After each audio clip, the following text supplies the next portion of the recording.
उपमुख्यमंत्री सुनेत्रा पवार दिल्लीत सुनेत्रा पवार संसदेत काही महत्त्वाच्या नेत्यांच्या भेटी घेणार आहेत। राज्यसभा सभापती सीपी राधाकृष्णन यांचीही त्या भेट घेणार आहेत। सुनेत्रा पवार एनडीएच्या काही प्रमुख नेत्यांच्या भेटी घेणार आहेत। राज्यसभेच्या सभागृहात अधिवेशनाच्या कामकाजाच्या शेवटच्या दिवशी त्या सही करण्याची शक्यता आहे। अधिक या सगळ्या संदर्भात जाणून घेऊया आपले प्रतिनिधी प्रमोद जगताप यांच्याकडून। प्रमोद, आजचा दिल्लीचा हा दौरा, काय नेमकं अधिकची माहिती?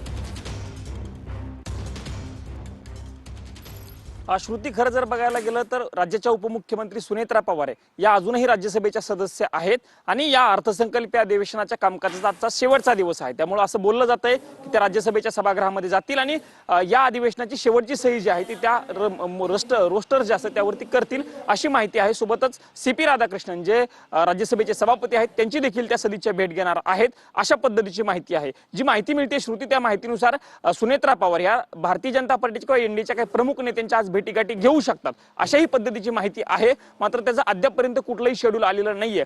सुनेत्रा पवार यांचा दौरा श्रुती यासाठी महत्त्वाचा आहे की राज्यामध्ये अनेक महत्त्वाच्या घडामोडी घडतात, खास करून अशोक खरात यांच्या प्रकरणावरनं ज्या पद्धतीनं अजित पवार यांच्या पक्षाच्या नेत्यांवरती टीका टिप्पण्या होत आहेत, त्यानंतर सुनेत्रा पवार यांचा होणार हा दौरा त्यामुळे महत्त्वाचा आहे। कुणाकुणाच्या भेटी घेतात हे बघणं अतिशय महत्त्वाचं असणार आहे। नक्कीच प्रमोद, अपडेट्स घेत राहणार आहोतच। तूर्तास धन्यवाद।